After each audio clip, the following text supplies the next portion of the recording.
Engineering का पूरा करने, 1 साल पूरा करने के बाद मुझसे कहा, जब वो मरने से 1 साल पहले, ये तुम्हारी रुचि के लायक इंजीनियरिंग की पढ़ाई नहीं है, तुमको बहुत इच्छा थी कि मैं इंजीनियरिंग पढूं, एडमिशन हो गया, तुम्हारी पढ़ाई हो गई, अब तुम इसको छोड़ करके ये जो जनरल एजुकेशन है उसमें आ जाओ। शिक्षक लोग भी ऐसे थे, वो बताते थे कि भाई समाज नहीं रहेगा, स्वस्थ समाज नहीं रहेगा तो तुम्हारा कैरियर किस काम का है, इसलिए पहले जवाबदेही तुम्हारी समाज के प्रति तुम्हारी जवाबदेही है कि समाज को स्वस्थ बनाओ। स्वस्थ समाज में ही तुम्हें काम करने का अवसर मिलेगा और अपनी प्रतिभा को भी विकसित करने का मौका मिलेगा। आपको जान के आश्चर्य होगा कि हमको अगर अच्छी तरह से याद है तो हम 61 या 62 से नंदन पत्रिका पढ़ करके, जिसमें मोरारजी देसाई नौजवानों के पत्रों का उत्तर दिया करते थे, बच्चों के प्रश्नों का उत्तर दिया करते थे, उसको पढ़ करके हमने मोरारजी देसाई से पत्राचार शुरू किया था और 1966 में पहली बार दिल्ली आकर के हम उनके निवास स्थान पर उनसे मिले थे। सज की खास पेशकश बरगदनामा में आज हमारे साथ हैं श्री सुरेंद्र कुमार। भारत पर जब जब संकट आया है, बहुत सारे नौजवान स्कूल और कॉलेज को छोड़कर अपने दौर की सत्ता के खिलाफ सड़क पर उतरे थे। आजादी की रजत जयंती के तुरंत बाद देश के लोकतंत्र पर जब संकट आया, लाखों नौजवान अपनी पढ़ाई छोड़कर सड़क पर आए और सत्ता का पूरी प्रतिबद्धता और ताकत के साथ विरोध किया। आज के मेहमान आपातकाल के खिलाफ अपनी पढ़ाई छोड़कर सत्ता के खिलाफ हुए जन आंदोलन में, संपूर्ण क्रांति आंदोलन में, जो लोक नायक जयप्रकाश नारायण की अगुवाई में हुआ, उसमें इन्होंने अपने जीवन को एक तरह से समर्पित किया था। तो मैं हार्दिक स्वागत करता हूं बरगदनामा के इस कार्यक्रम में श्री सुरेंद्र कुमार का। सुरेंद्र जी बाद के दिनों में दिल्ली स्थित गांधी शांति प्रतिष्ठान के सचिव बने, उसी संस्था में जहां से 25 दिसंबर की आधी रात के बाद लोक नायक जयप्रकाश नारायण की गिरफ्तारी हुई थी।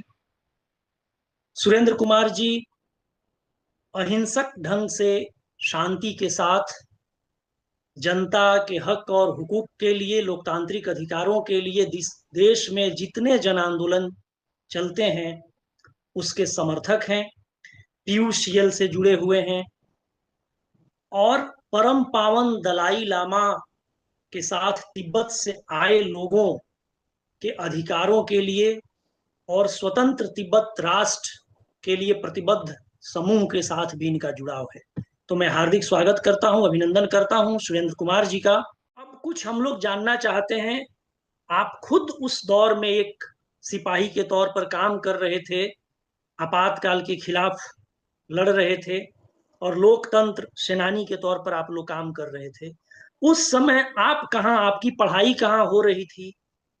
कौन आपके हॉस्टल में या आपके कॉलेज में, आपके स्कूल में जहां आपका सरोकार था, वहां के लोग किस तरह की बात करते थे? ये हम इसलिए भी जानना चाहेंगे कि आपने जो कहा कि अभी राजनीति में अपॉलिटिकल लोगों की संख्या बढ़ गई है, तो क्या नागरिक भी धीरे धीरे अपॉलिटिकल होते हुए थोड़े कम नागरिक होते गए हैं? नागरिक होना एक खास दायित्व से लैस होना भी होता है। केवल नागरिकता ले लेने से, किसी देश में रहने मात्र से नागरिक धर्म का निर्वाह नहीं होता। तो मैं जानना चाहूंगा कि आप अपने दिनों को ध्यान में रखते हुए, अपने सहपाठियों को ध्यान में रखते हुए ये बताएं कि उस समय क्या स्थिति थी? राजू जी, उस समय की परिस्थिति यह थी कि स्कूल, कॉलेज, विश्वविद्यालय में हम सब लोग अन्य चर्चाओं के अतिरिक्त सामाजिक और राजनीतिक विषय पर भी चर्चा किया करते थे कि समाज को की क्या का दिशा क्या होना चाहिए, राजनीति की क्या दिशा होनी चाहिए, कहाँ राजनीतिक मूल्य में ह्रास हो रहा है, कहाँ सामाजिक मूल्य में ह्रास हो रहा है। इसके लिए कुछ मांगों को लेकर के जो विश्वविद्यालय तक ही सीमित होते थे या कॉलेज तक ही सीमित हो सकते थे, छात्र विश्वविद्यालय और कॉलेज में भी आंदोलित हुआ करते थे और आंदोलन करते थे। वही आंदोलन आगे चल करके एक बड़े आंदोलन का भी स्वरूप लेती थी और वो राजनीतिक आंदोलन के रूप में भी हम लोग के सामने आती थी। आप 60 और 70 के दशक को देखेंगे तो आपको चाहे वो काशी हिंदू विश्वविद्यालय हो, इलाहाबाद यूनिवर्सिटी हो, पटना यूनिवर्सिटी हो, दक्षिण के भी दूसरे यूनिवर्सिटीज हो, वहाँ सारे जगहों पर ये ऐसे विषयों पर सामाजिक सवालों से जो जुड़ाव था उसको लेकर के आंदोलन होता था और छात्र उसके लिए आगे आते थे। खास करके जब से हम ग्लोबलाइजेशन के दौर में आए हैं 1991 के बाद, तो हमें यह पाठ पढ़ाया गया है कि हमें अपने कैरियर का ध्यान रखना है और दुनिया में कैरियर सबसे बड़ी चीज है और कैरियर के बाद पैकेज, ये कितने के पैकेज पे हम काम करने के लिए आगे आ रहे हैं। तो इस कैरियर और पैकेज के दौर में हमारा जो समाज के साथ जो जुड़ाव था, समाज के साथ हम जुड़े हुए थे, जो सामाजिक समस्याओं के साथ हमारा जुड़ाव था, वह टूटता हुआ दिखाई पड़ रहा है। आज के दिन में आप देखेंगे किसी भी विश्वविद्यालय में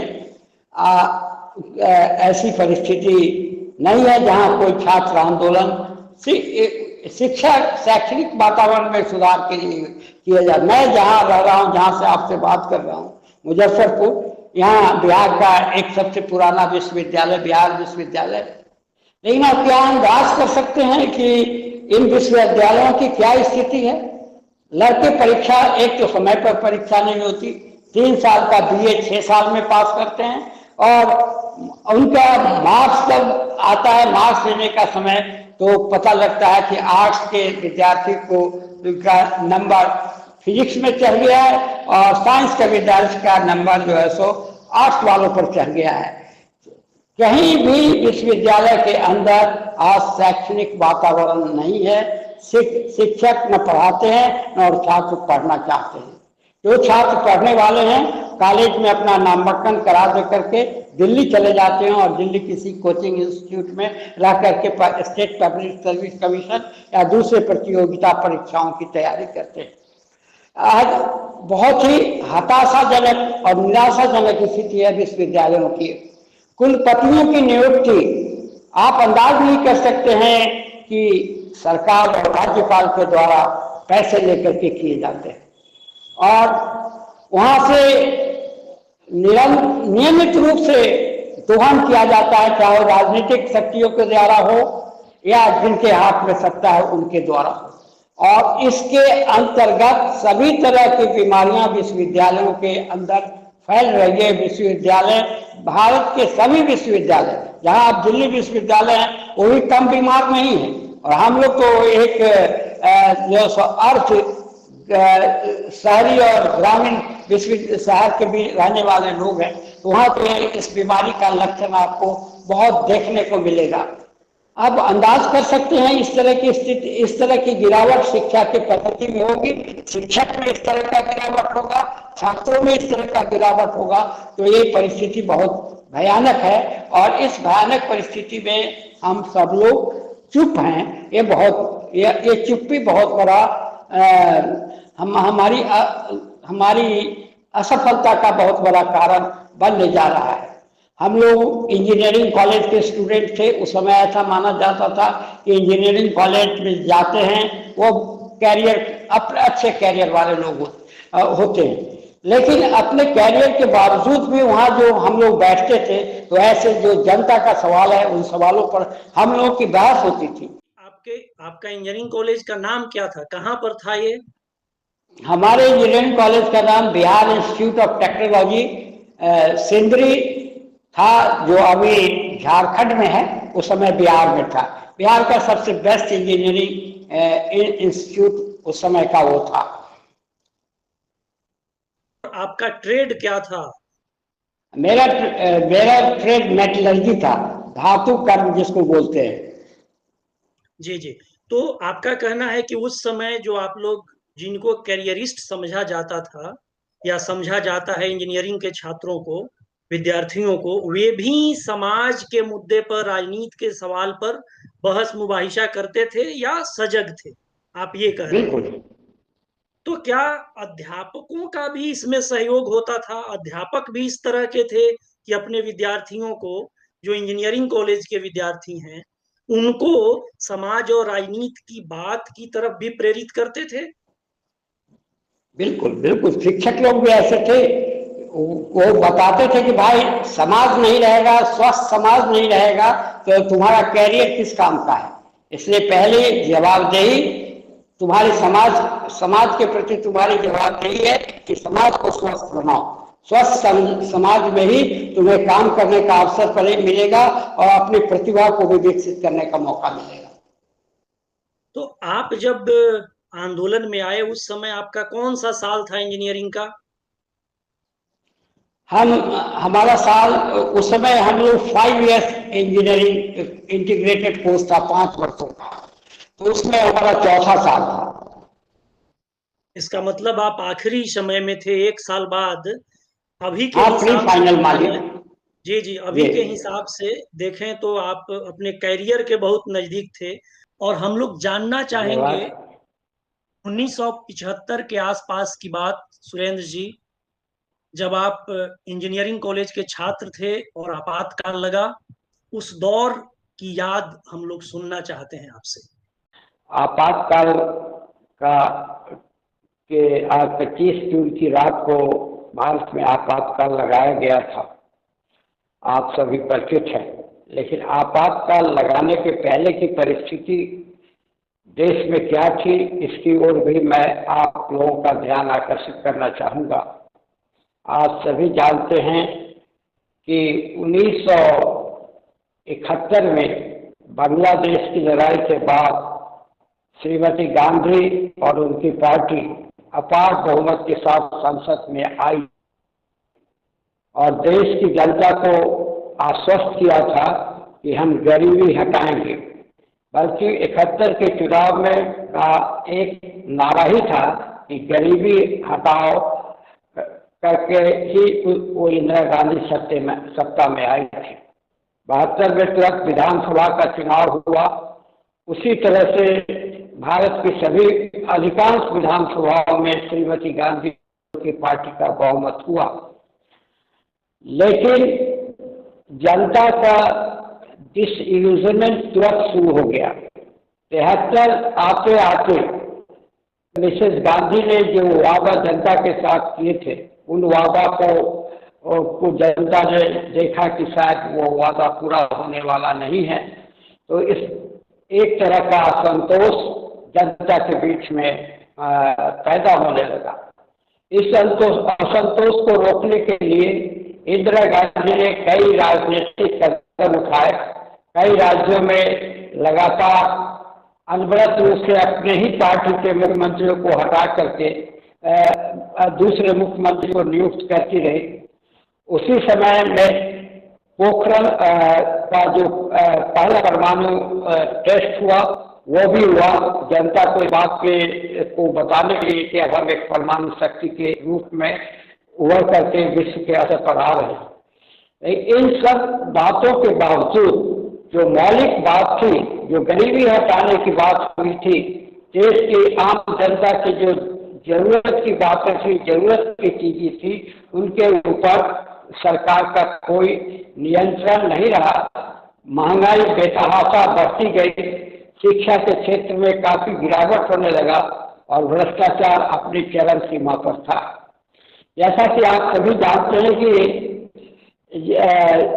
जयप्रकाश जी ने सक्रिय राजनीति से संन्यास लेने के बाद भूदान आंदोलन में हिस्सा लिया था और भूदान में विनोबा जी के साथ वो सक्रिय रूप से भाग ले रहे थे। लेकिन कहीं न कहीं उनके मन में एक कसक थी कि भूदान आंदोलन का जो प्रभाव, जिस तरह का प्रभाव जनता के ऊपर पड़ना चाहिए था, वो नहीं हो रहा है।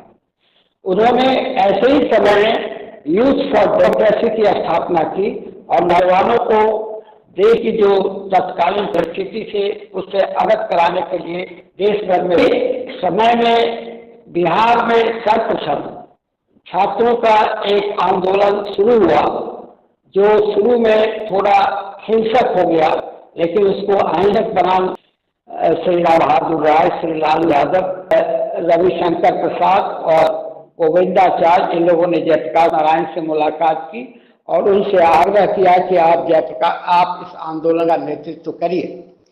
जयप्रकाश जी पहले तो थोड़ा हेजिटेंट थे इस आंदोलन का नेतृत्व करने के लिए, लेकिन उन्होंने एक शर्त रखी कि अगर ये आंदोलन गैर दलीय होगा और साथ साथ ये अहिंसात्मक होगा तो मैं छात्रों के नेतृत्व करने के लिए आ सकता हूँ। छात्र संघर्ष समिति ने सहर्ष इसको स्वीकार किया और इसको राजनीतिक दलों के से भी दूर रखने का और अहिंसात्मक रखने का भी वादा जयप्रकाश जी से किया। तदनुसार 8 अप्रैल 1974 को एक मौन जुलूस कदम कुआं, जहां जयप्रकाश जी रहते थे, वहां से लेकर के और गांधी मैदान तक आया, जहां प्रदर्शनकारी जो ज्यादातर नौजवान थे उनके मुंह पे पट्टी बंधी थी और हाथ पीछे की ओर बंधा हुआ था और नारा था कि हमला चाहे जैसा होगा, हाथ हमारा नहीं उठेगा। ये वो वादा था, ये संकल्प था कि सरकार की कितनी भी दमनात्मक कार्रवाई हो, लेकिन हम हिंसा की ओर नहीं बढ़ेंगे। और मुख्य मांगे थी जो छात्र संघर्ष समिति ने जिसको लेकर आंदोलन किया था, और बढ़ती हुई बेरोजगारी, महंगाई, शिक्षा नीति में परिवर्तन और व्यापक भ्रष्टाचार। इन 4 मुख्य मांगों के साथ यह आंदोलन बिहार के अंदर जयप्रकाश जी के नेतृत्व में शुरू हुआ। यह हम लोग का सौभाग्य था कि इस आंदोलन का नेतृत्व जयप्रकाश जी जैसे तपे तपाए राष्ट्रीय स्वाधीनता आंदोलन के महानायक ने करना स्वीकार किया था। उसी समय गुजरात में भी छात्रों का एक आंदोलन शुरू हुआ था, जो मात्र महंगाई, हॉस्टल में जो महंगाई वगैरह थी, कॉलेज फी वगैरह बढ़े थे, उसके विरोध में था। लेकिन धीरे धीरे वो आंदोलन तेज होता चला गया, जैसे जैसे सरकार की दमनात्मक कार्रवाई तेज होती गई और उसके साथ गुजरात विधानसभा से भंग करने का मांग भी उस आंदोलन से जुड़ गया। तो बिहार के आंदोलन में जब 8 अप्रैल को मौन जुलूस शुरू हुआ, उसके दिन के बाद से जयप्रकाश जी ने बिहार के विभिन्न शहरों का यात्रा किया और वहां आकर के इस आंदोलन के विषय में और इसको अहिंसात्मक बनाए रखने के लिए लोक शिक्षण का काम सार्वजनिक सभाओं के द्वारा शुरू किया। 5 जून, आप जैसे जानते हैं, 5 जून 1974 को जयप्रकाश जी ने गांधी मैदान में एक महती सभा की। ऐसा कहा जाता है कि इतनी बड़ी भीड़ आज तक गांधी मैदान में नहीं आई है, और वहीं से उन्होंने संपूर्ण क्रांति का नारा दिया कि टोटल रिवॉल्यूशन की जो बात जयप्रकाश जी ने की, उसी दिन 5 जून 1974 को गांधी मैदान की उस सभा से किया। उसके बाद से इस दिशा में छात्र संघर्ष समिति पूर्णतः सक्रिय हो गई। विभिन्न जिलाओं में छात्र समिति के इकाई बनाए गए। प्रकांतर से इसमें जो दूसरे लोग थे, वो लोग भी जन संघर्ष समिति के माध्यम से इस आंदोलन के साथ जुड़े। आंदोलन बहुत तेज हुआ। इस आंदोलन के क्रम में 2, 3, 4 अक्टूबर 1974 को जो बिहार बंद का आह्वान जयप्रकाश जी ने किया, वो इतना सफल रहा बिना किसी जवाब के कि उसके विषय में अगर इस समय कुछ कहा जाए तो आपकी सहयोगी मालूम होगी। लेकिन मात्र जयप्रकाश जी के आह्वान पर वह बिल्कुल 2, 3, 4 अक्टूबर को बंद रहा। फिर 4 नवंबर को गांधी मैदान पर एक प्रदर्शन हुआ, जहां जयप्रकाश जी को लाठी भी लगी, आप सभी जानते हैं। लेकिन आंदोलन धीरे धीरे विकेंद्रित रूप से जिला और प्रखंड स्तर पर चलता जा रहा था। आंदोलन का घनत्व बढ़ता चला जा रहा था। इसलिए जो बिहार की सरकार थी वह काफी घबरा गई थी। हम अब्दुल गफूर साहब उस समय मुख्यमंत्री थे और वो काफी घबरा गए और घबरा करके उन्होंने अपनी दमन की कार्रवाई को तेज किया। कई जगह गया और दूसरे दूसरे जगहों पे गोलियां चली, जिसमें कई साथी आंदोलन के साथी शहीद हुए। इन सब बातों को लेकर के जयप्रकाश जी ने अंत में ये बात कहा कि कोई संवाद सरकार कायम करने में असफल हो रही है तो ये संवाद इस सरकार को नैतिक रूप से सत्ता में बने रहने का कोई अधिकार नहीं है। अतः उन्होंने ये मांग की कि वर्तमान मुख्यमंत्री को इस्तीफा करना चाहिए और बिहार विधानसभा को भंग किया जाना चाहिए। बिहार विधानसभा को भंग किए जाने की मांग से श्रीमती गांधी तिलमिला उठी। पहले से गुजरात की विधानसभा को भंग करने का आंदोलन चल ही रहा था। अब चारों तरफ इस आंदोलन का ऐसा प्रभाव पड़ा कि उत्तर प्रदेश, उड़ीसा, बंगाल और दक्षिण में कुछ प्रांतों में आंदोलन सुगबुगाहट देने लगा। अब इस गहरे असंतोष को देख करके इंदिरा गांधी काफी चिंतित हो गई और उनकी पार्टी भी काफी चिंतित हुए। इसी बीच में 12 जून 1975 को 3 घटनाएं घटी जो इंदिरा गांधी को काफी चिंतित कर दिया। पहली घटना घटी कि उनके जो ये निजी सचिव थे पीएन धर, उनका निधन हो गया। गुजरात विधानसभा मोरारजी देसाई के उपवास करने के बाद भंग किया गया था और वहां चुनाव कराया गया था। उसका परिणाम भी 12 जून को ही आया। 12 जून 1975 को जनता मोर्चा वहां विजयी हुई और इंदिरा गांधी की पार्टी की हार हुई। तीसरी सबसे बड़ी घटना हुई कि राजनारायण जी ने जो मुकदमा किया था इंदिरा गांधी के चुनाव याचिका डाला था, उसका भी फैसला इलाहाबाद हाई कोर्ट में जस्टिस जगमोहन लाल सिन्हा ने उसी दिन दिया और इंदिरा गांधी के चुनाव को रद्द कर दिया। इंदिरा गांधी के चुनाव के रद्द हो जाने के बाद से आंदोलन ने एक टर्न लिया और इस टर्न के बाद ये मांग देश भर से विभिन्न राजनीतिक दलों की ओर से उठने लगी कि अब श्रीमती गांधी को प्रधानमंत्री के पद से इस्तीफा देना चाहिए, क्योंकि भ्रष्टाचार के मामले में उनके ऊपर जो अभियोग था वो साबित हुआ है और उनका चुनाव रद्द कर दिया गया है। अब वे लोकसभा के सदस्य नहीं है, इसलिए अब उनको प्रधानमंत्री के पद से त्याग पत्र देना चाहिए। लेकिन श्रीमती गांधी के जो समर्थक थे, उनके पार्टी के लोग, जो प्रमुख लोग थे, उन लोगों ने ये कहा कि नहीं, इस्तीफा देने की कोई जरूरत नहीं है, प्रधानमंत्री अपने पद पर बनी रहेंगी। सुप्रीम कोर्ट में इस मुकदमे को लेकर के इंदिरा गांधी ने अपील किया। सुप्रीम कोर्ट में वी कृष्ण अय्यर के बेंच ने इस मुकदमे को सुना। उसने पूरी तरह से इसको मुकदमे को स्टे नहीं किया, बल्कि कहा कि श्रीमती गांधी चुनाव प्रधानमंत्री बने रह सकती हैं, लोकसभा में उनको मतदान का अधिकार नहीं होगा। अब इसके कारण एक लोकसभा का नेता लोकसभा में मतदान न कर सके और प्रधानमंत्री के पद पर बना रहे, ये कितना हास्यास्पद और अनैतिक है। इस बात को लेकर के तत्कालीन राजनीतिक दल के लोगों ने, छात्र संघर्ष समिति ने और जन संघर्ष समिति ने मिलकर के एक लोक संघर्ष समिति का गठन किया। इस लोक संघर्ष समिति के अध्यक्ष मोरारजी देसाई थे और महासचिव नानाजी देशमुख थे और कोषाध्यक्ष अशोक मेहता थे। लोक संघर्ष समिति ने यह फैसला किया कि हम लोग एक आंदोलन चलाएंगे पूरे देश में और श्रीमती गांधी को सत्याग्रह करेंगे, श्रीमती गांधी को इस्तीफा देने के लिए बाध्य करेंगे।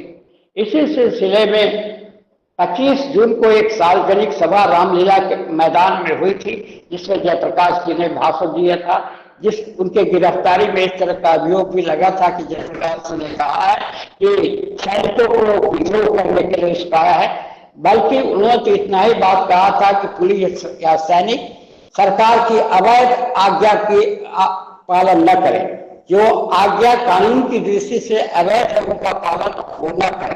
लेकिन यह अफवाह बनाया गया इंदिरा गांधी के द्वारा कि सैनिक विद्रोह कराने का, सैनिक को उकसाने का, जनता में असंतोष फैला करके जो संविधान की व्यवस्था है, संवैधानिक व्यवस्था को नष्ट करने का। अब कई इंदिरा गांधी के उस समय सलाहकार थे प्रमुख रूप से, जिसमें सिद्धार्थ शंकर राय थे जो बंगाल के मुख्यमंत्री थे और बड़े वकील भी थे। उन सब लोगों के साथ इंदिरा गांधी का सलाह मशविरा हुआ और 25 जून की रात्रि में आपातकाल की घोषणा कर दी गई। फखरुद्दीन अली अहमद साहब राष्ट्रपति थे। ये उनसे बिना मंत्रिमंडल की अनुशंसा का आपातकाल का जो फरमान था उस पर हस्ताक्षर कराया गया। मंत्रिमंडल की मीटिंग कल होकर के सुबह हुई, जहां पे ये इस बात को अप्रूव किया गया कि आपातकाल लगाया जाए। इस तरह से मनमानी ढंग से इंदिरा गांधी ने इस देश में आपातकाल लगाया और संजय गांधी का, जो उनके छोटे सुपुत्र थे, जिनका राजनीति में काफी हस्तक्षेप था, और कहना नहीं चाहिए हिंदुस्तान के जितने राजनीति में लुम्पेन एलिमेंट्स का जो प्रभाव बढ़ा, और आज भी आप देखते हैं कि काफी लुम्पेन एलिमेंट्स राजनीति में अपना प्रभाव जमा रहे हैं। तो ये लुम्पेन एलिमेंट्स का राजनीति में एंट्री संजय गांधी के माध्यम से ही सर्वप्रथम 1975 आपातकाल के दरमियान में हुआ, जो धीरे धीरे बढ़ता गया। और आज कोई ऐसा राजनीतिक दल नहीं है जो लुम्पेन एलिमेंट से अपने को अछूत रख सके। तो इसके बाद रात को ही 2:30 बजे गांधी शांति प्रतिष्ठान में पुलिस पहुंची, जहां जयप्रकाश जी ठहरे हुए थे। गांधी शांति प्रतिष्ठान के मंत्री श्री राधाकृष्ण जी थे। राधाकृष्ण जी ने पुलिस से अनुरोध किया कि जयप्रकाश जी आप देर रात से सोए, अगर आप 2:30 बजे के बदला थोड़ा टाइम अगर जयप्रकाश जी को आप दे सकें तो अच्छा रहेगा, सोने के लिए, थोड़ा आराम करने के लिए। लेकिन पुलिस तैयार हो गई और 4 बजे के करीब में जयप्रकाश जी को गिरफ्तार किया और जयप्रकाश जी को गिरफ्तार करके पार्लियामेंट्री स्ट्रीट पुलिस स्टेशन ले गए।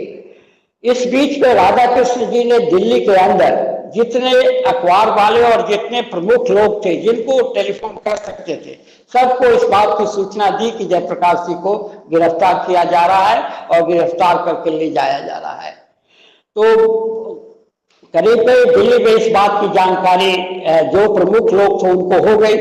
इंदिरा गांधी ने रात को ही, इंदिरा गांधी के प्रशासन ने बिजली का लाइन कटवा दिया था और सारे प्रेस में उस दिन अखबार नहीं छपा, क्योंकि बिजली था ही नहीं, इसलिए प्रेस से कोई अखबार नहीं निकल पाया। और अगले दिन से सेंसरशिप लागू कर दिया गया कि अखबार, एक सेंसर बोर्ड बनाया गया। अखबार वालों को सर्वप्रथम उसके अपने उस मसौदा को सेंसर बोर्ड के पास भेजना पड़ता था और जिनको पास करता था उसी को छाप सकते थे। इस तरह से प्रेस को भी नियंत्रित करने का कोशिश किया गया। दूसरी तरफ आप देखेंगे कि सारे नागरिक अधिकार थे आपातकाल के अंदर, उसको खत्म कर दिया गया। यहां तक कि राइट ऑफ लाइफ, जीने का अधिकार है, उसको भी समाप्त किया गया। इसको लेकर के सुप्रीम कोर्ट में कुछ लोगों ने रिट याचिका दायर की।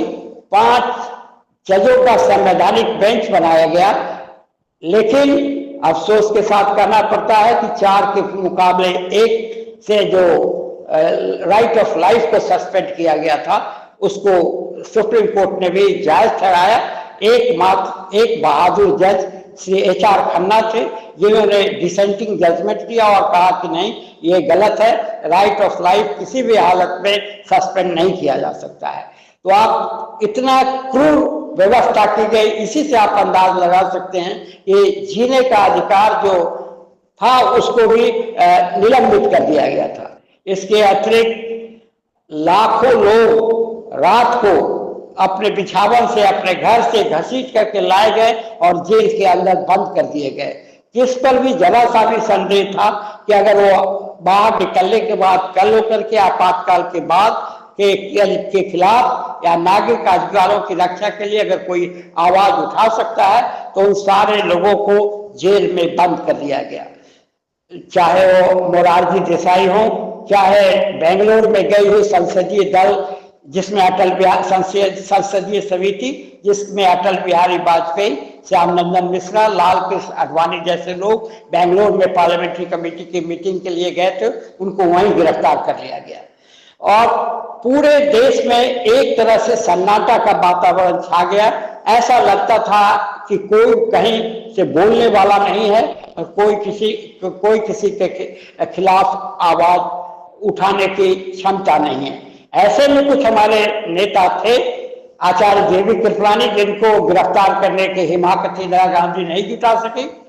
जब उन्होंने तय किया कि दिल्ली के अंदर घूम घूम करके हम छोटी बड़ी सभी मीटिंग करेंगे और उसमें आपातकाल की आलोचना करेंगे और नागरिकों को इस बात के लिए आग्रह करेंगे कि वे इसके खिलाफ उठ कर खड़े हों। और इसका आचार्य जी ने पूरे दिल्ली के अंदर इस काम को किया। एक घटना पर आपका ध्यान हम आकर्षित करना चाहेंगे कि जब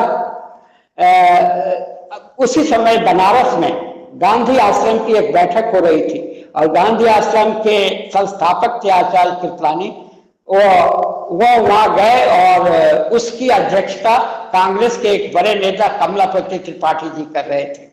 उसी बैठक में कृपलानी जी ने आपातकाल की कटु आलोचना की और श्रीमती इंदिरा गांधी के कदमों को गलत ठहराया। जब बैठक समाप्त हुई तो कई जो कांग्रेस के लोग थे कमलापति जी को कहा कि आप कांग्रेस के बड़े नेता हैं और आपके सामने इंदिरा गांधी की आलोचना की गई और आप कुछ नहीं बोले, उनको रोका नहीं, साथ ही इस तरह की जो बात हुई ये हम लोगों को बेचा गया। कमलापति जी ने उन कांग्रेस के मित्रों को कहा कि आप जाके इंदिरा गांधी से पूछिए, जो इंदिरा गांधी आचार्य कृपलानी को गिरफ्तार करने की हिमाकत नहीं कर सकती है, उसको बोलने से रोकने की हिमाकत कमलापति की क्या औकात है कि वह करेगा। तो आचार्य कृपलानी जैसे लोग थे जो अहिंसक ढंग से आपातकाल के विरोध में लोगों को आंदोलित करने के लिए घूमते रहे।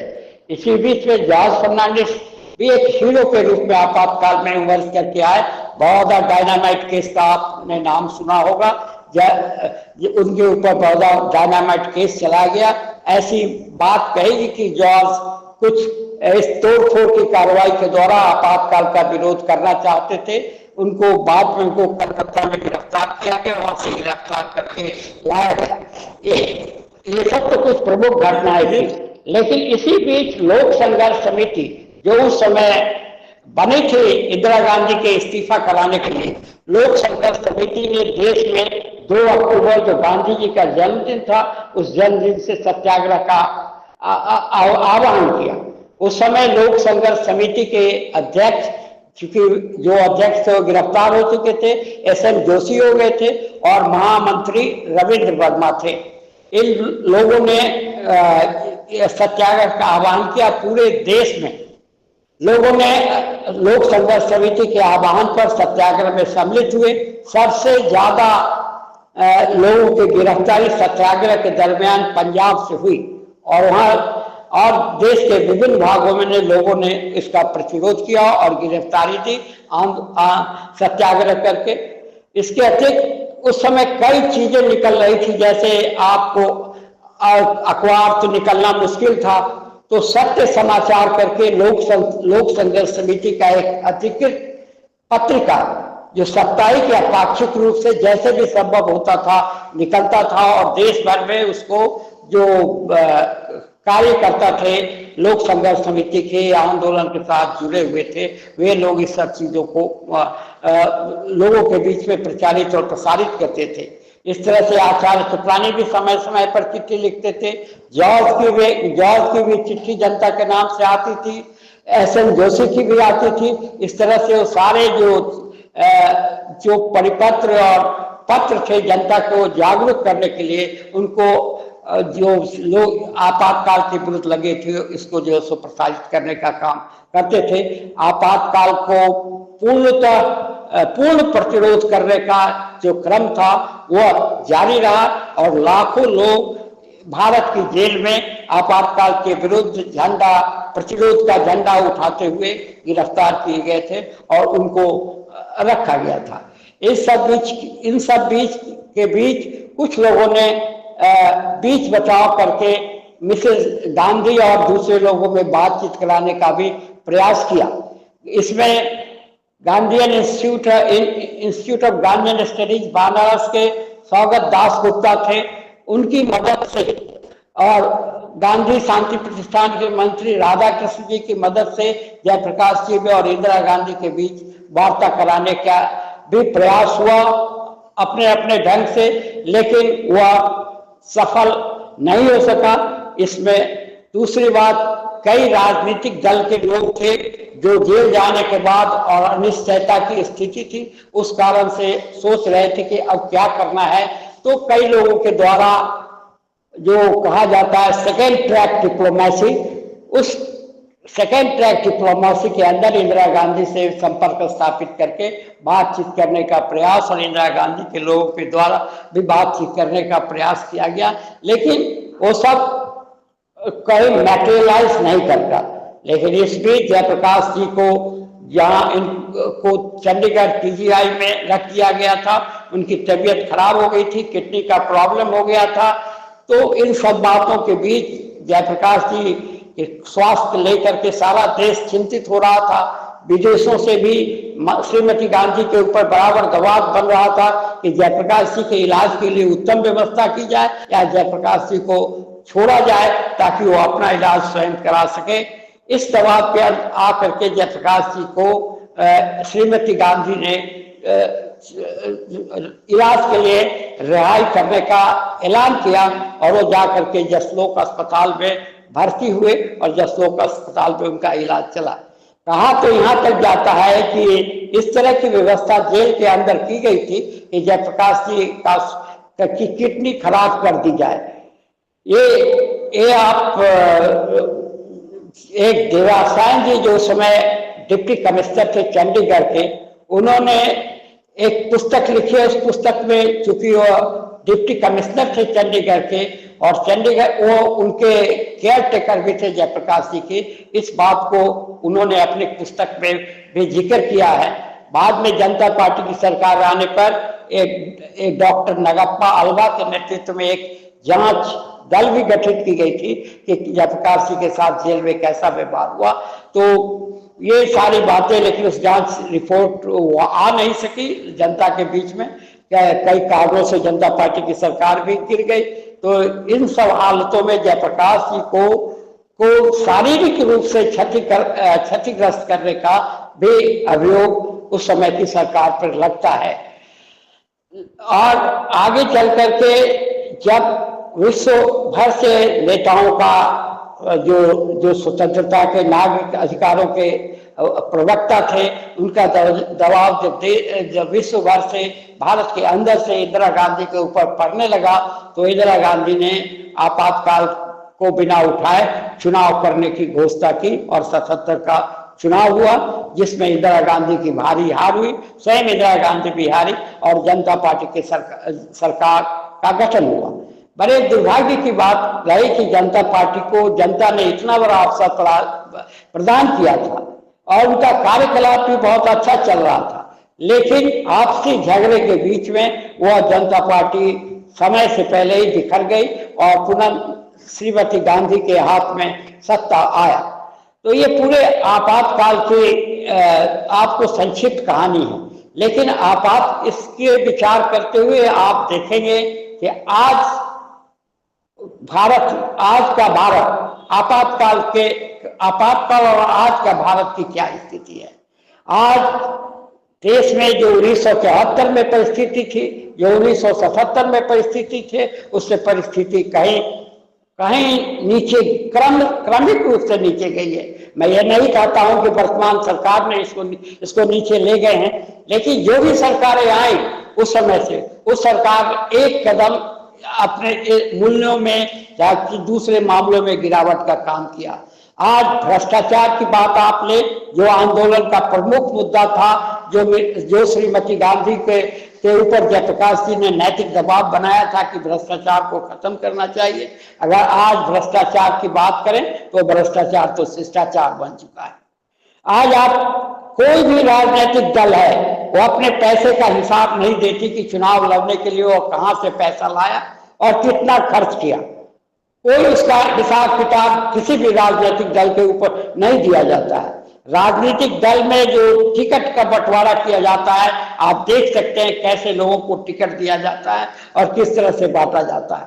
तो भ्रष्टाचार और मूल्यों की गिरावट के क्रम में हम उस समय के आंदोलन से जहां हम ले जा चाहते थे देश को, उससे कहीं आज नीचे खिसक करके आ गए हैं। शिक्षा की व्यवस्था की बात करिए, शिक्षा में आमूल परिवर्तन की बात की गई थी, लेकिन शिक्षा के क्षेत्र में आप देखिए कि राजीव जी हमारे प्रोफेसर हैं, ज्यादा जानते हैं हमसे इस विषय पर, आपको बतला सकते हैं इसके शिक्षा क्षेत्र में क्या हुआ। आज शिक्षा का व्यवसायीकरण हो चुका है। आज शिक्षा के निजीकरण के माध्यम से शिक्षा भी एक व्यवसाय बन चुका है, एक व्यापार बन चुका है। चाहे मेडिकल कॉलेज हो, इंजीनियरिंग कॉलेज हो, या इवन ग्रेजुएशन के भी जो प्राइवेट यूनिवर्सिटी स्कूल रहे हैं वो क्या कर रहा है। आज के सामान्य जनता को, साधारण जनता को अगर इस तरह की शिक्षा व्यवस्था चलती रही तो उनको क्या शिक्षा मिल पाएगा? शिक्षा कभी नहीं मिल पाएगा।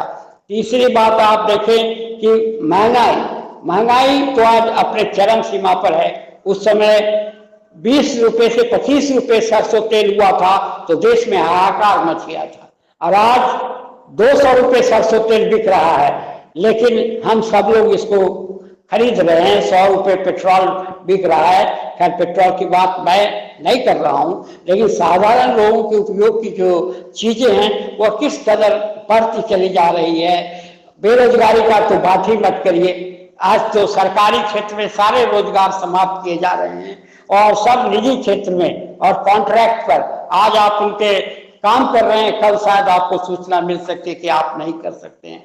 तो भारी मात्रा में बेरोजगारों की फौज में काफी बढ़ोतरी हो रही है, और कोई भी सरकार, कोई भी राजनीतिक दल इस बात को नियंत्रित करने के लिए, इन बातों पर ध्यान देने के लिए, दुख की बात है, कोई भी तैयार नहीं है और जनता को अपने भाग्य पर छोड़ने को तैयार है। समूचे देश में आज आप देखेंगे तो लूट खसोट कलम के नोक पर हो या बंदूक के नोक पर हो। कलम के नोक पर जो डकैती हो रही है वो तो और बड़ी डकैती हो रही है बनिस्बत की जो बंदूक के नोक पर हो रही है।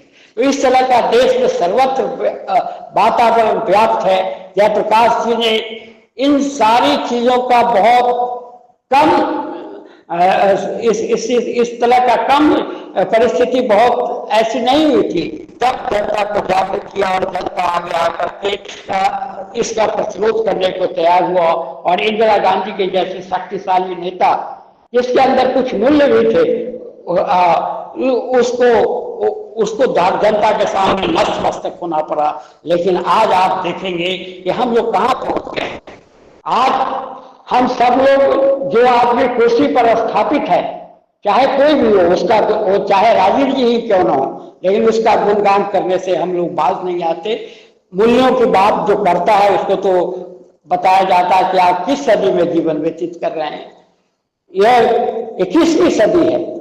अब आप 18वीं सदी की बात कर रहे हैं, मूल्यों की बात कर रहे हैं। हम विकास की ओर क्रमशः अग्रसर होते जा रहे हैं। तो इस तरह की बात आज हो रही है। चौतरफा गिरावट का वातावरण है। उस समय जो बिहार आंदोलन के समय अब्दुल गफूर मुख्यमंत्री थे, उनकी अगर आर्थिक ईमानदारी की बात करेंगे तो उस ईमानदारी के सामने आज देश का कोई मुख्यमंत्री नहीं टिक सकता है। तो ऐसी परिस्थिति इस देश के अंदर में पैदा हो गई है, और आज के परिप्रेक्ष्य में हम चाहते हैं कि आपातकाल को याद करते हुए, इसके दमन को याद करते हुए, जिन लोगों ने भी अपनी शहादत दी या जिन लोगों ने इसमें सहयोग किया, संघर्ष में आगे आए, उनके प्रति सम्मान, उनको नमस्कार करते हुए आज जो परिस्थिति है उस चुनौती को हम कैसे आगे लेकर के चलेंगे। गांधी के रास्ते से, अहिंसात्मक रास्ते से हम पुनः एक बार इस देश को जिस संक्रमण काल से गुजर रहा है, जिस संकट से गुजर रहा है, उसको निकालने के लिए हमारे देश के बुद्धिजीवी, देश के नौजवानों और देश के राजनीतिज्ञों, जिससे बहुत कम आशा है। क्योंकि राजनीति में आज आप देखेंगे पॉलिटिकल लोग होता चला जा रहा है। सिर्फ एक पॉलिटिकल लोग आज की पॉलिटिक्स में हावी होते चले जा रहे हैं। तो ऐसी परिस्थिति में यह चुनौती बहुत गंभीर है। अगर हम समय रहते इस पर कदम नहीं उठा सके तो आपातकाल को तो हम याद करते हैं, लेकिन चूक जाएंगे और इस देश में गृह युद्ध की स्थिति पैदा हो जाएगी। और गृह युद्ध की जब स्थिति पैदा होगी तो बहुत मुश्किल होगा इसको नियंत्रित करने के लिए। तो मेरी आशा और अपेक्षा है कि हिंदुस्तान के बुद्धिजीवी, नौजवान, जन साधारण और सभी लोग आज सचेत होंगे और अहिंसात्मक ढंग से अगर जरूरत पड़ेगी तो सत्याग्रह के रास्ते पर चलने के, जिस तरह से हम लोग आपातकाल में चले थे उस तरह से चल करके हम स्थिति को बदलने के लिए प्रयास करेंगे, तभी हम कुछ कर पाएंगे। अन्यथा तो ये बहुत सारे बातें एक बुद्धि विलास बन करके रह जाएगी। अगर हम किसी चीज को, पीछे की चीज को याद करते हैं तो याद करने का एक मायने होता है, तो उसको याद करते हुए आज की परिस्थिति में उसकी क्या उपयोगिता और किस संदर्भ में उसका उपयोग करें, तो ये बहुत बड़ी बात होगी। मेरी आशा है कि हम सब लोग इस देश के पुनर्निर्माण के लिए जो भी त्याग आवश्यक होगा उस त्याग को करने के लिए अहिंसात्मक ढंग से आगे आएंगे। आपने बहुत विस्तार से आपातकाल लगने के पहले की परिस्थिति और उस दौरान जो हुआ बड़े पैमाने पर दमन, आपने उसकी चर्चा की, बहुत विस्तार से आपने बताया। आपने बताया कि कैसे संजय गांधी के नेतृत्व में जो राजनीति में लुम्पेन तत्व की एंट्री हुई और वो धीरे धीरे उसका क्रमिक विकास और विस्तार हुआ है, वो हम लोग देख रहे हैं, सब लोग महसूस करते होंगे।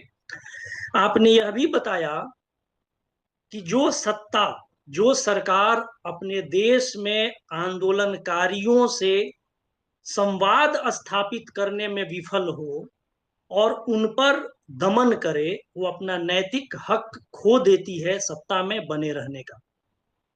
आपने यह भी बताया अब्दुल गफूर की चर्चा करते हुए कि उनके खिलाफ बिहार आंदोलन हुआ, पर आज के समय में भी अगर देखा जाए तो तुलनात्मक रूप में गफूर साहब से ज्यादा ईमानदार कोई नहीं है। अभी भारत में जितने मुख्यमंत्री हैं उनसे अगर अब्दुल गफूर की तुलना की जाए तो वो ज्यादा ईमानदार साबित होंगे। पूरी परिस्थितियों का आपने विस्तार से जिक्र किया। आपने एक और बात बताई कि जब लोकतंत्र को कुचलकर, संकुचित करके इंदिरा गांधी की सरकार ने नागरिकों के जीने के अधिकार में कटौती कर दिया था, उसको छीन लिया था, तब भी भारत के सर्वोच्च न्यायालय के 5 जजों के बेंच में से सिर्फ एक आदमी ने इससे असहमति जाहिर की, डिसेंट किया। 4 लोग उसकी संवैधानिकता के पक्ष में थे, 4 लोग उसको जायज मान रहे थे।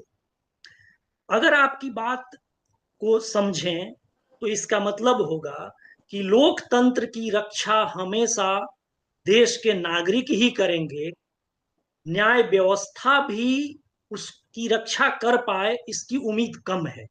इमरजेंसी से एक सीख ये भी मिलती है, और इमरजेंसी के दौर में जो जीने का हक छीना गया और उसको जायज ठहराया सुप्रीम कोर्ट के 4 जजों ने, उसके जरिए हम ये समझ सकते हैं।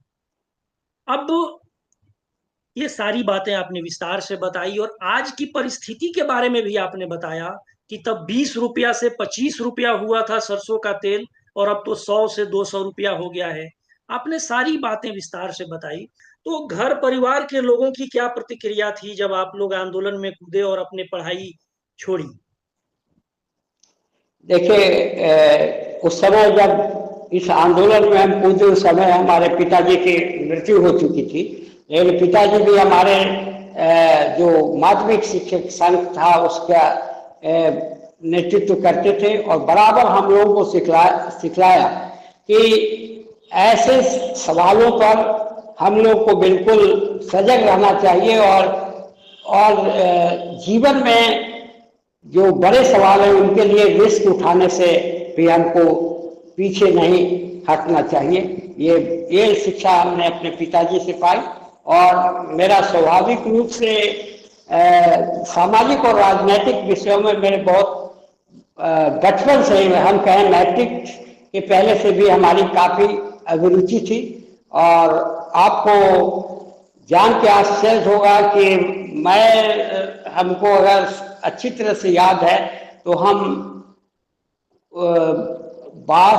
61 या 62 से नंदन पत्रिका पढ़ करके, जिसमें मोरारजी देसाई नौजवानों के पत्रों का उत्तर दिया करते थे, बच्चों के प्रश्नों का उत्तर दिया करते थे, उसको पढ़ करके हमने मोरारजी देसाई से पत्राचार शुरू किया था।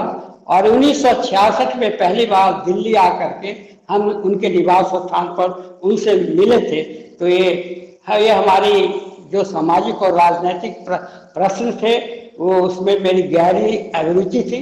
मेरे पिताजी ने 2 साल इंजीनियरिंग का 1 साल पूरा करने के बाद मुझसे कहा, जब वो मरने से 1 साल पहले, कि तुम्हारे रुचि के लायक इंजीनियरिंग की पढ़ाई नहीं है, तुमको बहुत इच्छा थी कि मैं इंजीनियरिंग पढूं, एडमिशन हो गया, तुम्हारी पढ़ाई हो गई, अब तुम इसको छोड़ करके ये जो जनरल एजुकेशन है उसमें आ जाओ, क्योंकि तुम्हारी रुचि से हमको यही लगता है कि जनरल एजुकेशन ज्यादा तुम्हारे लिए लाभकारी होगा बनस्पत की इंजीनियरिंग की पढ़ाई।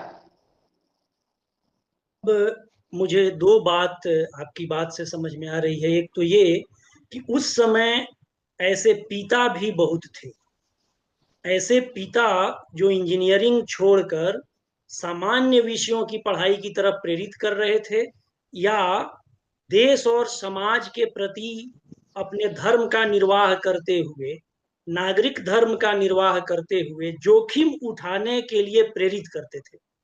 दूसरी बात जो मुझे बहुत अचरज में डालने वाली है कि जो बच्चों की पत्रिका थी नंदन, उसमें देश का एक बड़ा राजनेता बच्चों के कॉलम का, सवालों का जवाब देता था, ऐसा स्तंभ था। तो एक पूरा इकोसिस्टम, एक पूरी पारिस्थितिकी ऐसी थी। बाल साहित्य की पत्रिका में राजनेता का जवाब देना और उसके जरिए लोगों को प्रेरित करना देश समाज के प्रति, या आपने जो अपने पिताजी के हवाले से सारी चीजें बताई। अब अभी के समय में पूरे भारत में लगभग 2/3 से अधिक वही लोग सत्ता में हैं जो उस दौर में आपातकाल के खिलाफ जिन्होंने संघर्ष किया। आपने अपने दीर्घ व्याख्यान में जो लंबी आपने बात कही थी परिस्थितियों का, उसको देखने से लगता है कि क्रमिक गिरावट हुई और आज स्थिति आपातकाल से भी भयावह है, जो धीरे धीरे आज तक पहुंचा है। जरूर वही लोग उसमें संघर्ष कर रहे थे। तो ये एक द्वैत दिखता है जो समझ में आ रही है बात, कि जो लोग तब जेपी की अगुवाई में उन सपनों के लिए लड़े थे, उन्हीं लोगों ने धीरे धीरे उन सपनों को कुचल दिया और उसका तहस नहस भी कर दिया, जो हम लोग नजर दौड़ाएंगे तो अपने इर्द गिर्द, अपने प्रांतों में और राष्ट्रीय स्तर पर देख समझ सकते हैं। अब मैं जानना एक और चीज चाहता हूं, वो ये कि उस समय गांधी से जुड़े लोग भी हर जिला में, हर कुछ गांव में थे, जिन्होंने गांधी सेवा संघ या सर्वोदय के जरिए काम किया, और उन लोगों की बड़ी भूमिका थी अहिंसक ढंग से लड़ाई लड़ने में। बाकी राजनीतिक दलों की तो थी, आज तो इनकी संख्या भी खत्म लगभग हो गई है, और एक तरह से गांधी विचार से जुड़े हुए लोग अप्रासंगिक जैसे दिखने लगे हैं बहुत सारे मामलों में, इक्के दुक्के अपवाद को छोड़ दिया जाए तो अब कोई बड़ा आंदोलन होगा तो किसी राजनीतिक दल के ही बैनर तले शायद हो। उन दिनों वामपंथी लोग भी बहुत सक्रिय थे, हालांकि आपातकाल के पक्ष में भी वामपंथ का एक बड़ा समूह था, कम्युनिस्ट पार्टी ऑफ इंडिया वाला। आप जिस जिला में हैं वहां कुछ नक्सली हिंसा भी बढ़ गई थी उस जिला में, और जयप्रकाश नारायण वहां गए थे, उसको भी कुछ याद करके अगर आप बताएं कि क्या वहां का सारा माजरा था हिंसा का, और फिर जयप्रकाश के जाने से क्या घटित हुआ। आप सभी जानते हैं कि नक्सलवादी के बाद मुजफ्फरपुर के मुसहरी प्रखंड में नक्सलवादी आंदोलन का कुछ प्रभाव दिख पड़ा, और वहाँ एक मुसहरी के गांव में नक्सलवाद अपनी तेजी पर था, किसान और मजदूरों के बीच में काफी संघर्ष तेज था। इसी बीच में जयप्रकाश जी के दो सहयोगी गोपाल जी त्रिवेदी और बद्री बाबू को नक्सलवादियों ने ये धमकी दी कि आपकी हत्या हम लोग कर देंगे। ये बात जयप्रकाश जी के पास समाचार पत्रों के माध्यम से पहुंची। जयप्रकाश जी उन दिनों कुछ अस्वस्थ चल रहे थे, उत्तराखंड में विश्राम ले रहे थे। उन्होंने वहां से सीधे मुसहरी के लिए प्रस्थान किया और मुसहरी आकर के उन्होंने घोषणा की, या तो मुसहरी में अहिंसा कायम होगा या मेरी हड्डी गलेगी। और उसी से जयप्रकाश जी मुसहरी में लग गए। गांव-गांव घूम करके मुसहरी के लोगों के साथ मीटिंग करना, उनकी समस्याओं को समझना शुरू किया और एक संवाद जो उग्रवादी या नक्सलवादी थे उनके बीच और जो किसान थे जिनके खिलाफ ये चल रहा था, एक संवाद बनाने की कोशिश की। उनकी दिक्कतों को समझा, उनको दिक्कतों को दूर करने के लिए रचनात्मक कार्यक्रमों का मुसहरी में शुरुआत किया। साथ ही साथ ग्राम सभाओं का भी गठन किया, जिस ग्राम सभा में सभी जाति, सभी वर्ग, सभी संप्रदाय के लोग होते थे और अपने आप में वो स्वायत्त था और गांव के विकास के विषय में जो निर्णय लेता था वही इस बात को वो वहाँ लागू किया जाता था।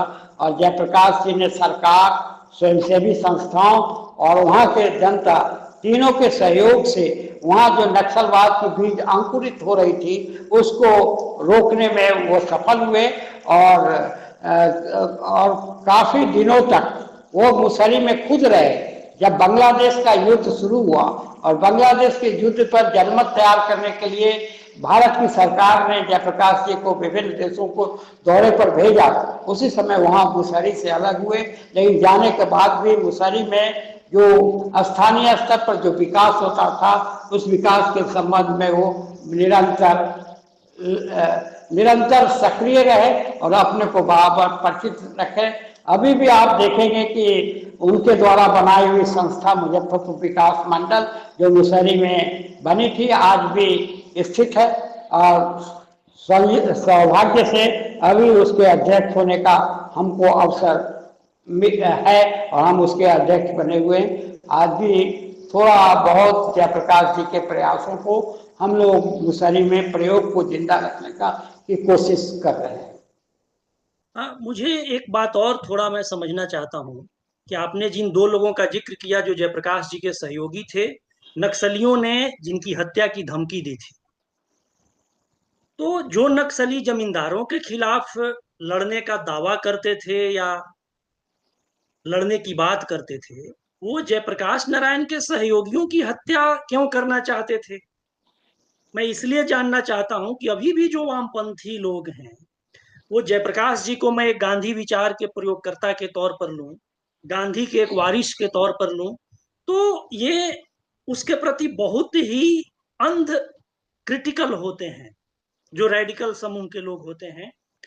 तो क्या उसका कुछ मुझे उसमें शायद समझने में मिले कि जमींदारी के खिलाफ लड़ने का दावा करने वाले, हिंसा को जायज ठहराने वाले नक्सली जयप्रकाश के सहयोगियों की हत्या की बात क्यों कर रहे थे? देखिए राजू जी, प्रश्न ये है विश्वास का। आपने बताया कि जयप्रकाश जी गांधी जी के अनुयायी थे। समाज परिवर्तन नक्सलवादी लोग भी चाहते थे लेकिन हिंसा के ढंग से चाहते थे और सर्वोदय और गांधी के लोग अहिंसात्मक ढंग से समाज परिवर्तन चाहते थे। लोगों को समझा बुझा के, लोगों को परसुएट करके वो चाहते थे कि कोई परिवर्तन हो। ऐसी अवस्था में यह स्वाभाविक है कि विचारधाराओं के आधार पर दोनों के बीच में टकराव होना और इस टकराव में वो सबसे बाधक जो अहिंसात्मक ढंग से समाज परिवर्तन करना चाहते थे उनको मानते थे, इसलिए उनको वो रास्ता से हटाना चाहते थे और या उनको निष्क्रिय करना चाहते थे। इस कारण से वे लगातार उन्होंने धमकी दिया ताकि ये जो सर्वोदय के दो वरिष्ठ लोग हैं जो जयप्रकाश जी के सहयोगी हैं, अगर इनको हम धमका देते हैं, इनको हम डरा देते हैं तो अगर ये मैदान से हट जाएंगे तो फिर हम अपने ढंग से जो हमारा माध्यम है समाज परिवर्तन का, उसको लेकर के हम आगे बढ़ेंगे। यानी समाज परिवर्तन का अहिंसक रास्ता उनको पसंद नहीं था, उसको वो जायज और जरूरी नहीं मानते थे, इसलिए हिंसा के जरिए हत्या को जायज ठहराने वाले समूह के लोग अपने मकसद को छोड़कर पहले गांधीवादियों को ही अपनी चुनौती समझने लगे थे। उस समय पीएम त्रिपाठी जैसे लोग भी, बिहार से बाहर के लोग जाकर वहां रहने लगे और जयप्रकाश जी ने ऐसे कुछ नौजवानों को वहां रखा था, तो उसका असर क्या हुआ? देखिए, असर तो उसका बहुत ही प्रभावकारी बात हुआ। पहली बात तो संवाद कायम होने से बहुत सारी चीजें स्पष्ट हुई। अगर जयप्रकाश जी का एक मुसहरी आंदोलन के दरमियान एक किताब है, एक अखबार में लेखिका था, वो बुकलेट के रूप में छपा, आमने सामने, फेस टू फेस। उसमें उसको अगर आप पढ़ेंगे तो मुसहरी की पूरी स्थिति आपको स्पष्ट हो जाएगी। उन्होंने उस बात में बतलाया कि मुसहरी में अगर जमीन वितरण किया जाएगा तो ये करीब करीब अप्रोक्सीमेटली 2 एकड़ से जमीन किसी को ज्यादा नहीं पड़ने वाला है। और 2-4 लोग यहाँ जमींदार नहीं थे, बल्कि ये मनी लेंडिंग का काम करते थे, उनका वो शोषण का भी काम करते थे, ऐसी स्थिति थी। इस कारण जो समाज की परिस्थिति थी, जयप्रकाश जी ने उसका सबसे सफल चित्रण संवाद के माध्यम से लोगों के बीच में रखा और लोगों से ये राय जानना चाहा कि ये जो परिस्थिति है इसको आप कैसे परिवर्तित करेंगे। इस परिवर्तित करने की परिस्थिति में पीएम त्रिपाठी जैसे लोगों को भी बाहर से बुला करके मुसहरी में लाए, अवार्ड जैसी संस्था को वहाँ पूरी ताकत के साथ लगाया, जो कृषि के क्षेत्र में और गांव के निर्माण के लिए काफी सघन रूप से काम किया और उसका बहुत ही अच्छा प्रभाव पड़ा। जी, अब आपने आमने सामने की चर्चा की, उनकी पुस्तिका की चर्चा की। जयप्रकाश जी ने भारतीय राज व्यवस्था की पुनर्रचना के लिए भी कुछ प्रस्तावित किया था, एक अपना थीसिस दिया था, उसके बारे में हम लोग जानना चाहेंगे आपसे। तो आप जैसा जानते हैं कि ये जो वर्तमान लोकतांत्रिक प्रणाली है, जिसमें संसद, विधानसभा जैसे जो संस्थाएं हैं, वहाँ एक बार हम प्रतिनिधि को चुन देते हैं, प्रतिनिधि हमारा मालिक बन जाता है, बिना हमसे सोचे समझे निर्णय लेता है, उसमें बड़ा हित, जनता का हित है या हित है इस बात का भी ख्याल नहीं रखता।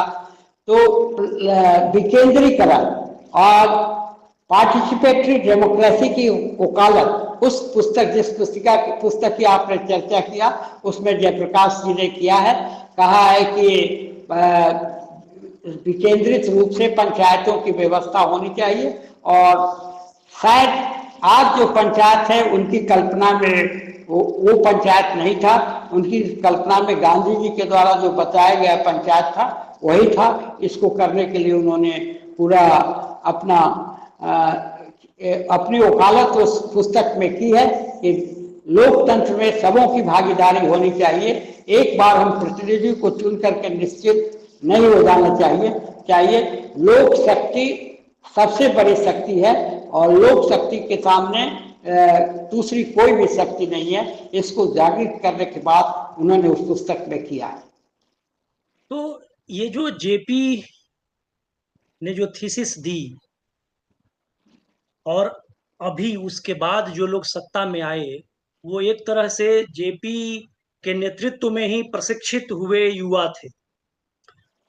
बाद में किसी ने भी उस तरफ ध्यान आकर्षित किया, ऐसा आपको लगता है कि किसी भी राज्य में, भले ही छोटे स्तर पर ही सही, ये अपना एजेंडा किसी ने इसको बनाया हो, या इस स्तर पर जो लोग राज सत्ता वाले रास्ते की तरफ नहीं गए, जो रचनात्मक कार्यकर्ता बने रहे, वे लोग भी इस पर विचार विमर्श करते रहे हों या इस एजेंडे को लेकर आगे बढ़े हों, तो कुछ उसके बारे में आप बताएं। देखिए, इस दिशा में प्रयास श्री रामकृष्ण हेगड़े जो कर्नाटक के मुख्यमंत्री थे, और उनके ग्राम पंचायत के मंत्री अब्दुल नजीर साहब थे। उन्होंने जो कर्नाटक में पंचायत की व्यवस्था के लिए जो कानून बनाया था वो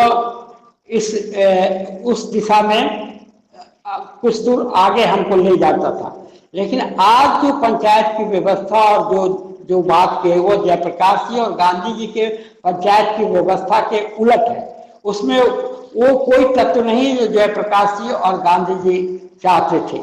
आज सारे पंचायतों की व्यवस्था राज सत्ता के द्वारा इसलिए की जाती है कि उनके माध्यम से वो सत्ता में किस तरह से काबिज रह सकते हैं। ये आज की पंचायत व्यवस्था को बनाने में का मुख्य उद्देश्य है। और पंचायतों को बिल्कुल नपुंसक बना करके रखा गया है।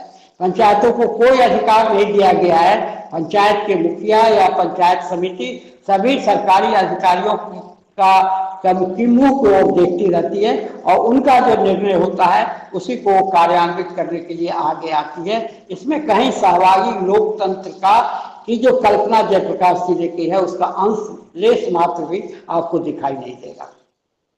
तो आप जिस जेपी के सहभागी लोकतंत्र का जिक्र कर रहे हैं और जिसके बारे में आप बता रहे हैं कि अभी की पंचायती व्यवस्था में जो पंचायती राज है उसमें उसका लेश मात्र भी कोई उसका रिश्ता नहीं है, भले ही नाम के स्तर पर, फॉर्म के स्तर पर दोनों मिलता हो, पर कंटेंट दोनों का एक जैसा नहीं है।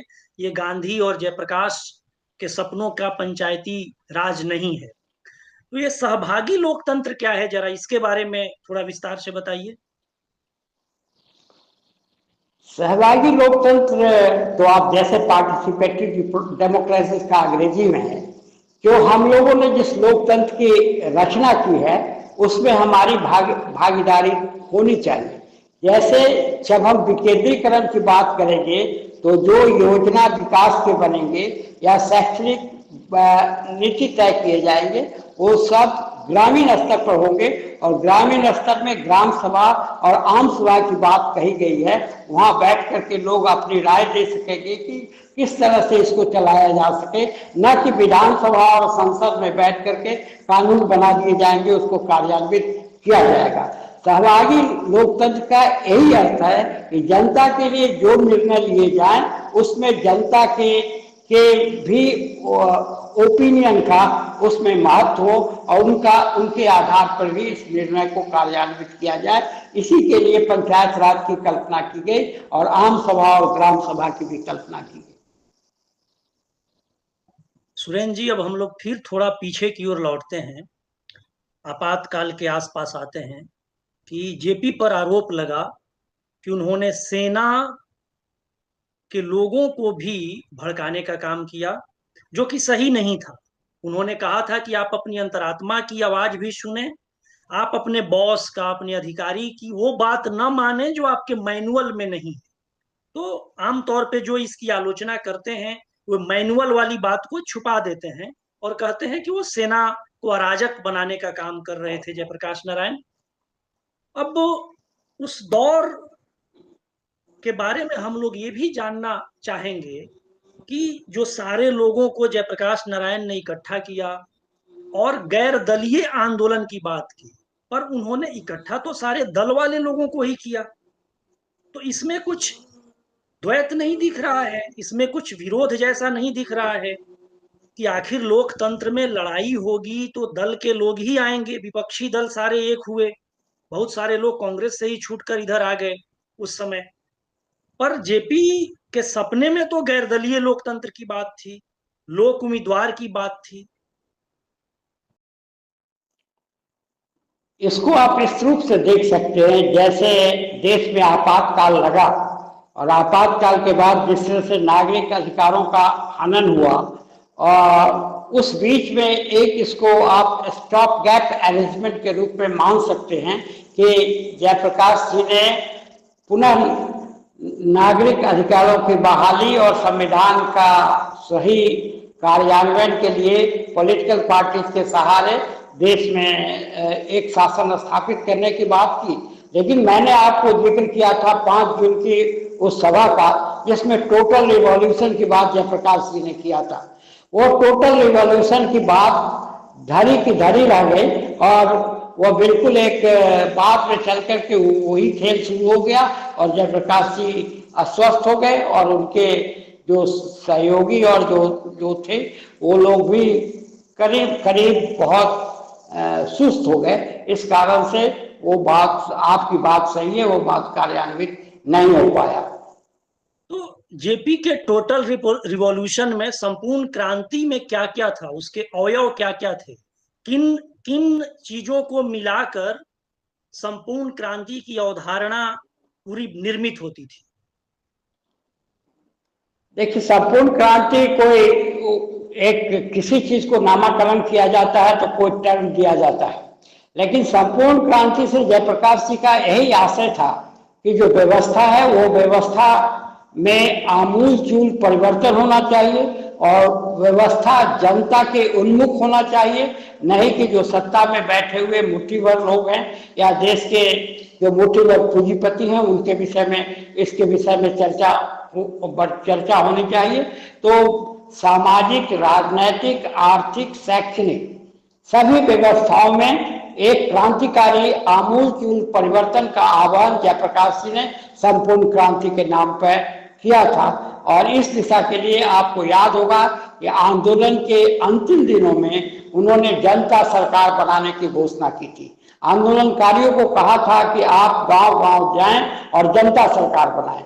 जनता सरकार का क्या कार्य होगा? वो जनता सरकार इसी परिवर्तन के लिए लोगों को प्रशिक्षित कर तैयार करेगी तथा जो सरकारी कामकाज हो रहा है उसमें जनता की भागीदारी को बढ़ाने का काम करेगी।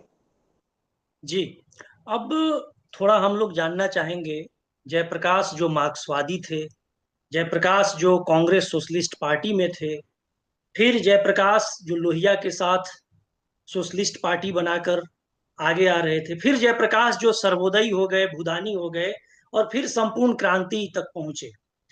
तो मैं इस यात्रा को आप कैसे देखते हैं जयप्रकाश नारायण की? तो जयप्रकाश जी ने तो इसको आपने तो पढ़ा ही होगा, मेरी विचार यात्रा उन्होंने 2 भागों में लिख ही दिया है। तो उसमें उस सब चीजों को बहुत स्पष्ट ढंग से उन्होंने लिखा है। और मनुष्य के जीवन में क्रमिक रूप से वह विकास की ओर बढ़ता है, उसके विचार में समय और परिस्थिति के अनुसार परिवर्तन होते हैं।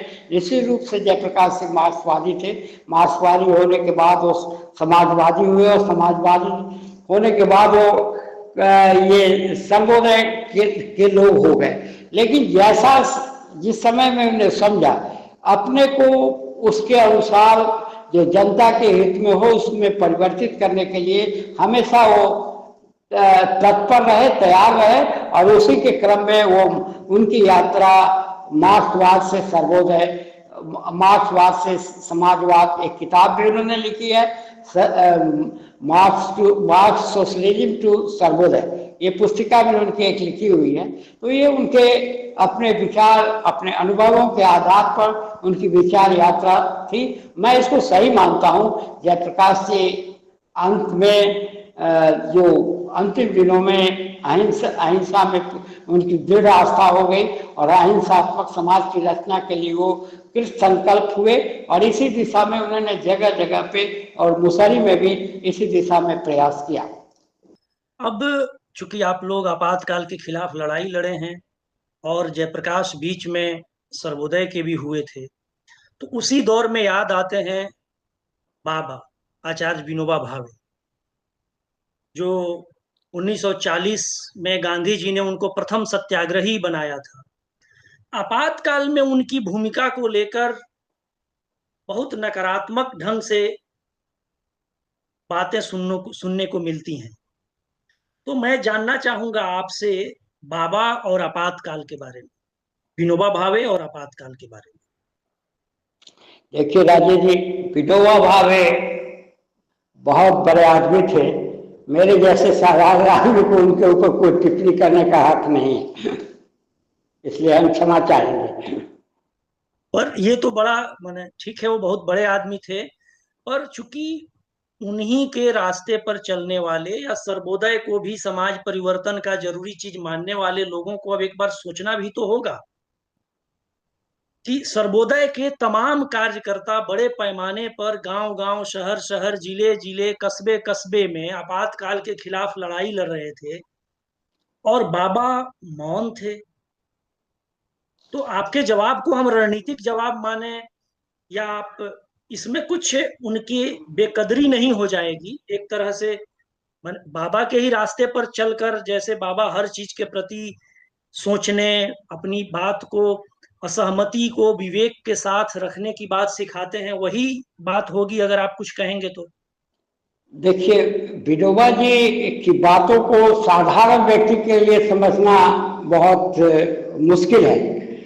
उन्होंने क्या कहा, लेकिन आपने जो बात उठाई है आपातकाल में, उनके बयान से, वक्तव्य से भ्रम पैदा हुआ और उस भ्रम के कारण काफी आंदोलन के क्रम में भी काफी इस पर चर्चा होती रही और विनोबा जी खुल करके इस विषय पे वो कुछ उन्होंने कहा नहीं। लेकिन आपको ये जानकारी होगी कि विनोबा जी के आश्रम से एक मैत्री नाम की पत्रिका निकलती थी। उस मैत्री की पत्रिका के एक अंक को आपातकाल में पुलिस ने जाकर के रेड किया था और जब्त किया। और वो पत्रिका अभी भी निकलती है, वहां से कालिंदी बहन और कुछ बहनें अभी भी उसको संपादित करके निकालती हैं। तो आप ये कहना चाहते हैं कि आपातकाल के दौर में विनोबा जी की पत्रिका बैन हुई, यह अपने आप में प्रमाण है कि विनोबा जी का आश्रम आपातकाल के खिलाफ जो आंदोलन थे उसकी गतिविधि का भी एक केंद्र था, या विनोबा जी की पत्रिका में आपातकाल के खिलाफ जो विचार थे वो छप रहे थे या वो आ रहे थे, इसलिए उसको बैन किया गया?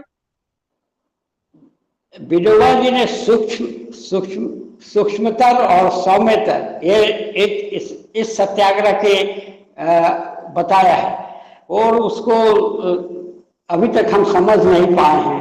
इसलिए हम आपको क्या कहें विनोबा जी के विषय में।